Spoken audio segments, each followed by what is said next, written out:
સૌથી મહત્વના સમાચાર ભરૂચથી મળી રહ્યા છે, જ્યાં વાલિયામાં સાંબેલાધાર વરસેલા 11 ઇંચ વરસાદના કારણે ઠેર ઠેર જળબંબાકારની પરિસ્થિતિ સર્જાઈ છે અને જ્યાં જુઓ ત્યાં બસ આપને પાણી જ પાણી નજરે પડશે। દોલતપુર ગામને જોડતા કોઝવે હાલ પાણી ફરી વળ્યા છે। આ કોઝવે પર આ તરફ કોઝવે પર પાણી ફરી વળવાના કારણે વાહન વ્યવહારને બંધ કરવાની ફરજ પડી, કારણ કે 14 કલાકમાં 11 ઇંચથી વધુ વરસાદ વરસી ચૂક્યો છે અને એમાં આ દ્રશ્યો આપ આ જોઈ લો, જ્યાં નજર નાખશો ત્યાં બસ આપને પાણી જોવા મળી રહેશે। તો આવી જ સ્થિતિ સોડગામ જવાના મુખ્ય માર્ગ પર બની। અહીં વનખાડી અને કીમ નદીના પાણી ફરી વળતા વાહન વ્યવહાર ઠપ થઈ ગયો। સલામતીના ભાગરૂપે પ્રશાસને વાલિયા તથા હેઠવાસમાં આવતા ગામોને એલર્ટ રહેવાની સૂચના આપી છે।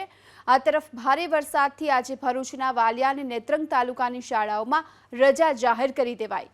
ડહેલી ગામમાં વનખાડીના પાણીથી ગામમાં આવેલું મહાદેવ મંદિર પાણીમાં જળમગ્ન થયું।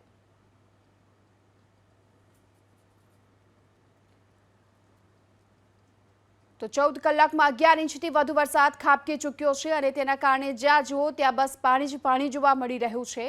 તો આ તરફ દ્રશ્યો છે દોલતપુર ગામને જોડતા આ કોઝવેના, જ્યાં કોઝવે પર પાણી ફરી વળતા વાહન વ્યવહારને બંધ કરવાની ફરજ પડી।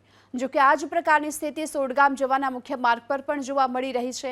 અહીં પણ આ જ રીતે જાણે કે રોડ પર નદી વહેતી હોય એ પ્રકારના દ્રશ્યો જોવા મળી રહ્યા છે।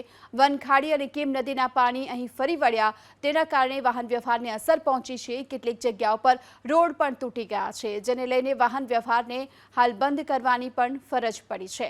સલામતીના ભાગરૂપે પ્રશાસને હાલ તો વાલિયા અને હેઠવાસમાં આવતા ગામોને એલર્ટ રહેવાની પણ સૂચના આપી છે અને ભારે વરસાદથી ભરૂચના વાલિયા નેત્રંગ તાલુકાની શાળાઓમાં રજા પણ જાહેર કરી દેવામાં આવી છે।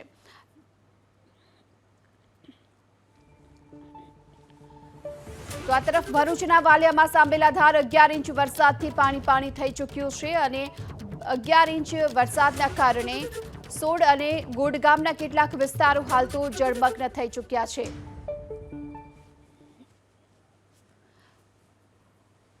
તો ભરૂચ તાલુકાની શાળાઓમાં રજા જાહેર કરી દેવાઈ છે। આ તરફ સોડગામ જવાના મુખ્ય માર્ગ પર પાણીના કારણે વાહન વ્યવહારને હાલ તો બંધ કરવાની ફરજ પડી છે। વાલિયામાંથી પસાર થતી કીમ નદીના પાણી બંને ગામમાં ફરી વળ્યા છે, જેના કારણે ગોડગામનો નગરી વિસ્તાર બેટમાં ફેરવાઈ ચૂક્યો છે। તો આ તરફ આદિવાસી ફળિયું જળમગ્ન થઈ ચૂક્યું છે। સોડા ગામનો નવીન નગરી અને આદિવાસી ફળિયા વિસ્તારમાં ચારે તરફ બસ પાણીનું સામ્રાજ્ય જોવા મળી રહ્યું છે। પ્રશાસને સલામતીના ભાગરૂપે બંને ગામના અસરગ્રસ્ત વિસ્તારોના લોકોનું હાલ તો સ્થળાંતર પણ કર્યું છે। પ્રશાસને કીમ નદીના કાંઠા વિસ્તારના ગામોને એલર્ટ રહેવાની સૂચના આપી છે। લોકોને નદીના પટ વિસ્તારમાં ન જવા માટેની પણ સૂચના આપવામાં આવી છે। તો આ તરફ હાલ કોઝવે પર પાણી ફરી વળતા વાહન વ્યવહારને બંધ કરવાની અસર પડી છે। સોડગામ જવાના મુખ્ય માર્ગ પર પાણીના કારણે વાહન વ્યવહાર ઠપ થઈ ચૂક્યો છે।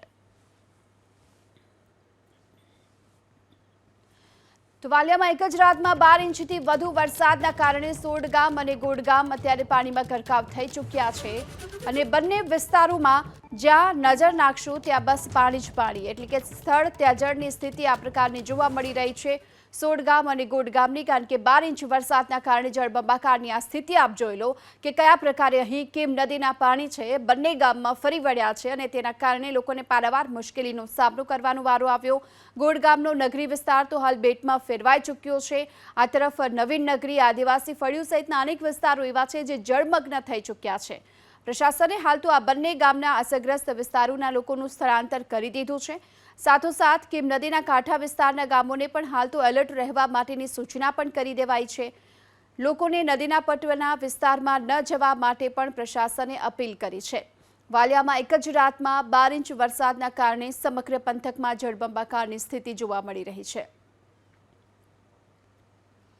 તો આ તરફ ભરૂચના વાલિયા પંથકમાં મુશળધાર વરસાદના કારણે ટોકરી નદીમાં હાલ જળ સૈલાબ આવ્યો હોય એ પ્રકારના દ્રશ્યો સામે આવી રહ્યા છે। ટોકરી નદી પરનો કોઝવે જે અત્યારે પાણીમાં ગરકાવ થઈ ચૂક્યો છે। કોઝવે પરથી હાલ નદીના પાણી ફરી વળ્યા, જેના કારણે વાહન વ્યવહારને બંધ કરવાની ફરજ પડી છે।